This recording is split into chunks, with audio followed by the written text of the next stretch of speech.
Welcome to the Battle Ready Sermon Podcast with Captain Rob Westwood-Payne. I do want to take this opportunity to say thank you to the band who have agreed to come and sit in the body of the hall during the sermon. I appreciate that this side is my better side, and most of you would prefer to see that, but I prefer to see your eyes and be able to look into your eyes while I'm preaching, so thank you for that. Now, I know last week I suggested to you that Lent is about more than simply giving up stuff, that it's about preparing our hearts and our minds for Easter. But just out of interest, has anyone given up anything for Lent? Or self-denial? Okay, Linda has. Anyone else?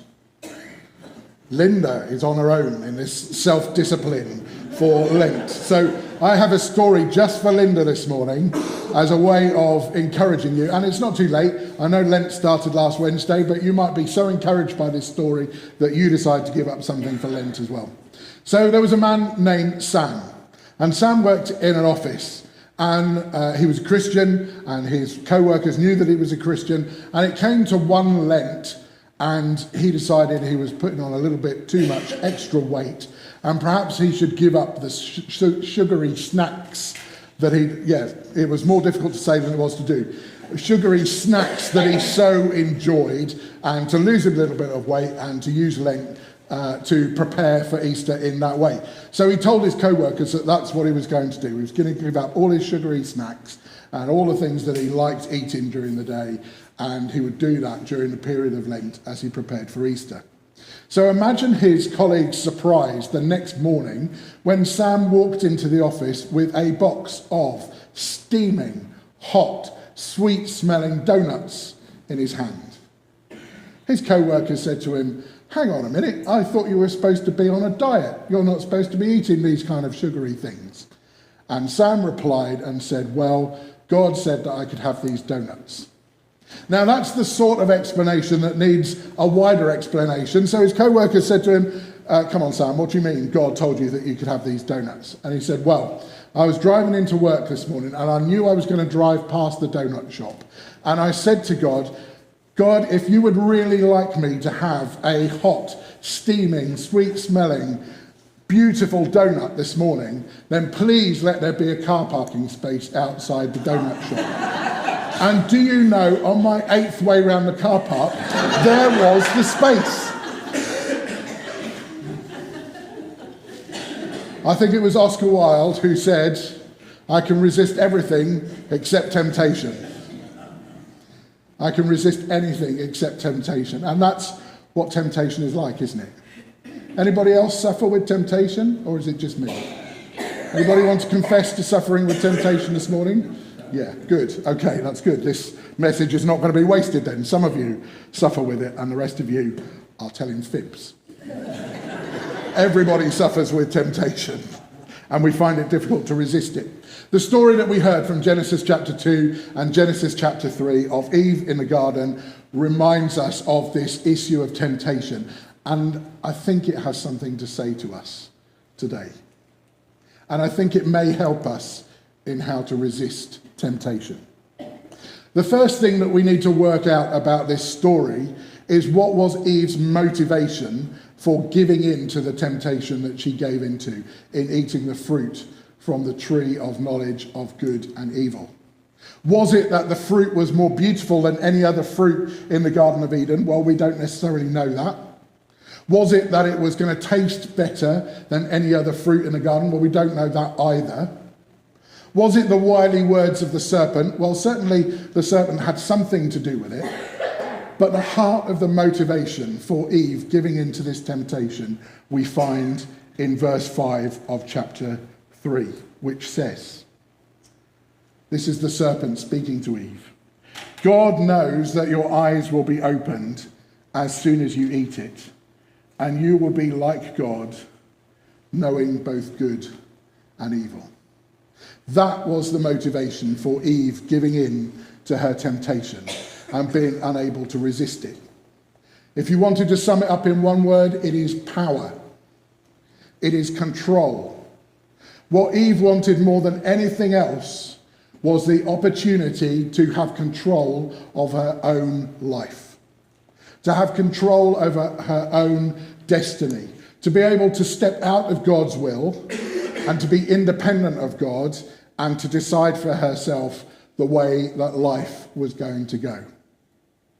And if you don't believe me, then the crux of it comes in that word knowledge. What the serpent was tempting Eve with was to eat from the true tree of the knowledge of good and evil. Now that word knowledge means more than simply knowing, because Adam and Eve already knew what was right and wrong. They already knew what was good and what was evil.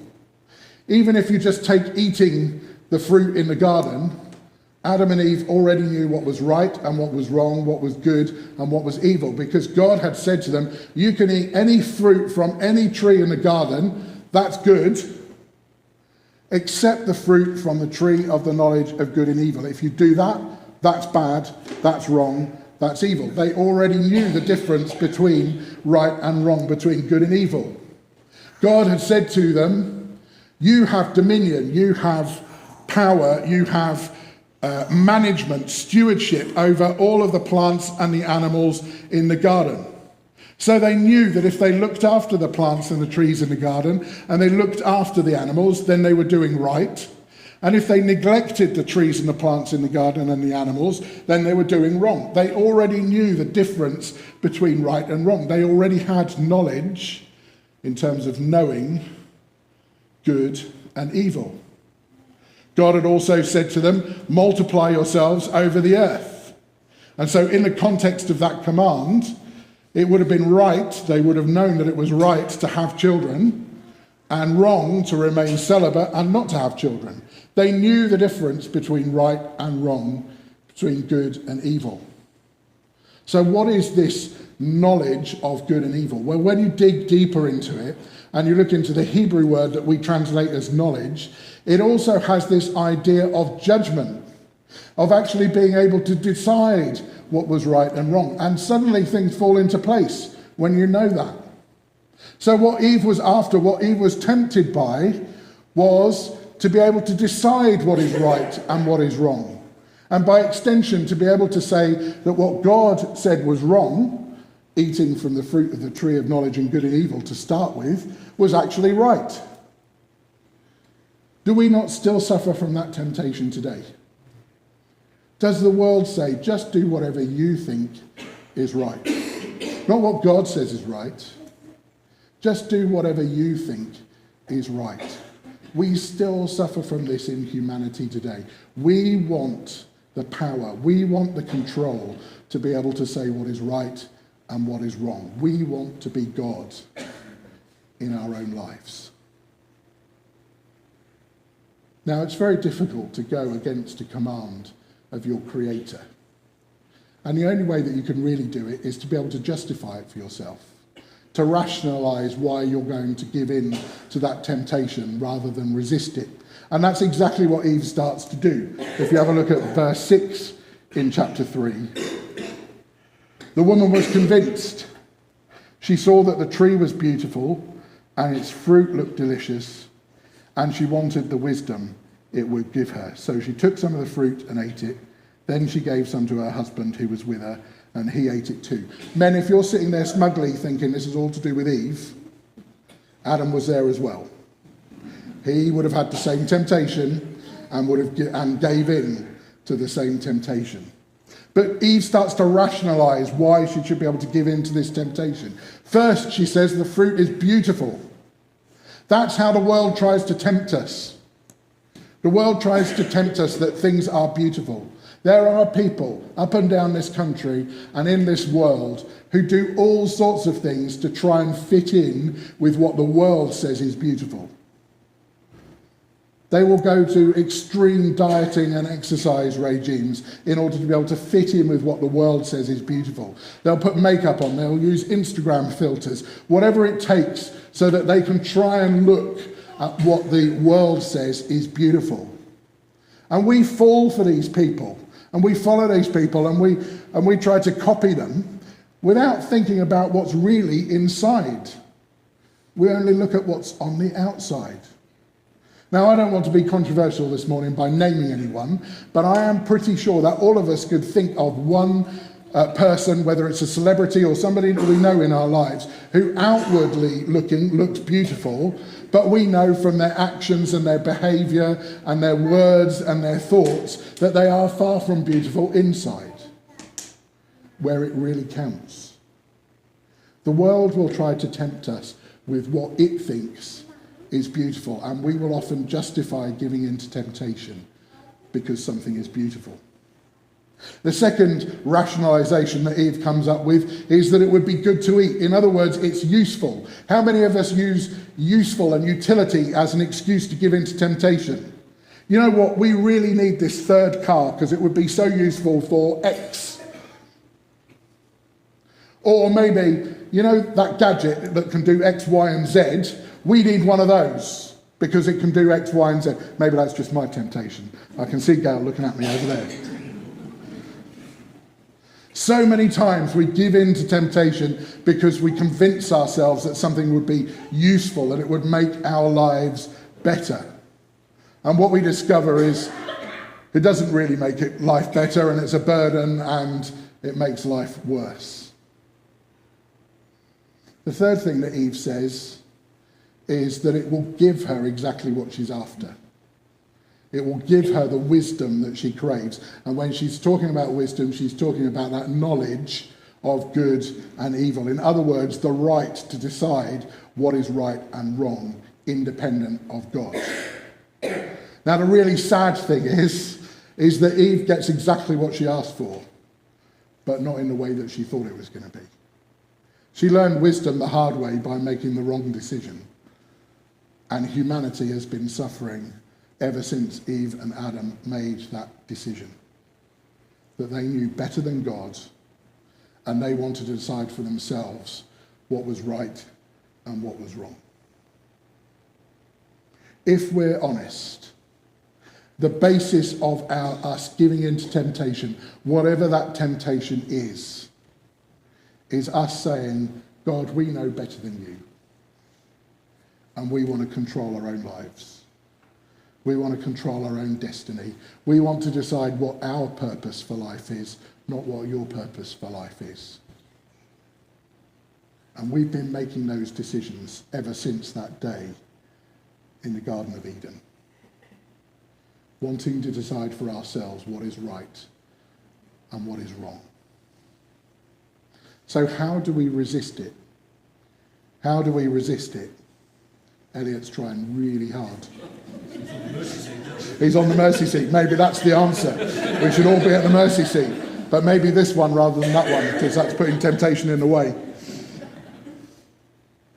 The way to resist it is, the whole problem is our human will. Our human will is broken. Our human will is such that we want to decide for ourselves what is right and what is wrong. And the only way that we can ever resist temptation is if our will is healed.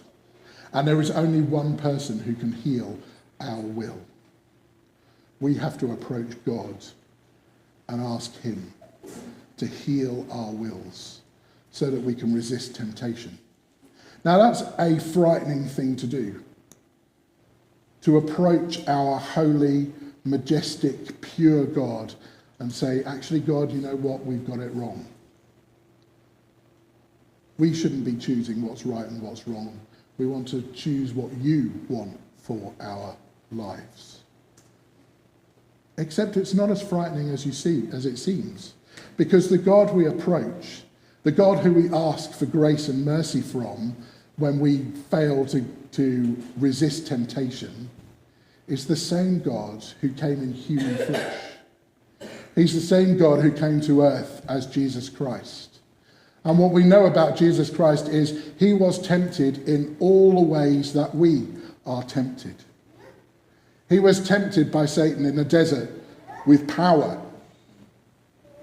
He was tempted by Satan in the desert to cut corners. He was tempted to get angry. He was tempted in the Garden of Gethsemane to just give up and say, God, your will is too hard. I can't follow through on it. I want to decide for myself what is right and what is wrong. God was tempted in Jesus Christ, was tempted in every way that we are tempted. Any way that you can think of that you are tempted, Jesus was tempted in that way as well. And so we need not be fearful when we approach God and ask for his grace and his mercy, because he understands. He understands our human will. He understands that it's broken, and he understands that we cannot resist temptation and that we want to have control and power over our own lives. And he says, you can approach me because I understand. This is how the writer of Hebrews puts it in Hebrews chapter 4, verses 15 to 16. They say, the high priest, Jesus, of ours, understands our weaknesses. For he faced all of the same testings that we do, yet he did not sin. So let us come boldly, not in fear, but let us come boldly to the throne of our gracious God. There we will receive his mercy, and we will find grace to help us when we need it most. What do you and I need when we face temptation? We need grace. What do we need when we face temptation and we want to give in and we want control of our own lives and we want to decide what's right and wrong? We need God's mercy. We need his mercy and his grace to help us when we need it most. If you want to know what the way out is of temptation, then the answer is it is God's grace. God's grace is the way out of temptation. It's his grace that will give us the strength to say no to our own wills, to ask God to heal that will and say, I want to follow your will, God. I want to hear what you say is right and wrong, and I'm going to make those same decisions. It's his grace that will give us the power and strength to resist temptation and to live the godly life he desires from us. So we could sit here and pray this morning, God, will you give me more willpower? Will you give me more self-discipline? Will you give me the willpower of Linda, who has given something up for Lent, and help me to resist temptation in the same way that Linda does? We can pray that prayer. And if you're anything like me, it will work for a while. And then our willpower will run out and we'll give in to temptation again. Or we can pray for God's grace. God, will you give me the strength to resist temptation? The prayer that I need to pray is, God, will you give me the strength that when I'm put under temptation, I will turn to you and say, God, will you help me and give me the grace I need to resist this temptation? I need that before I can even get to that stage. That's what we can pray this morning. So we're going to do that in our prayer song. It's 707 in the songbook, if you're using the songbook. And it simply says, I need thee every hour. Every hour I am put under temptation. Every hour I am given opportunities to resist. And I need you to help me. I need your grace to help me to resist. I need thee every hour, most gracious Lord. No tender voice like thine can peace aboard. I need thee, oh, I need thee every hour. I need thee. In the second verse we sing, I need thee every hour. Stay thou nearby. Temptations lose their power when thou art nigh. That's the answer. It's God's grace and God's mercy. Now, I've chosen to use the Songs to Song, which we did to death in the 1990s, which I hope means you can still remember it. If not, Dave and I are going to do a duet until you do remember it, and we'll sing it through together. If you would like to subscribe to Battle Ready Sermons wherever you choose to listen to podcasts, or if you'd like to receive them direct to your inbox, head to www.equippinghispeople.com/sermons and follow the instructions.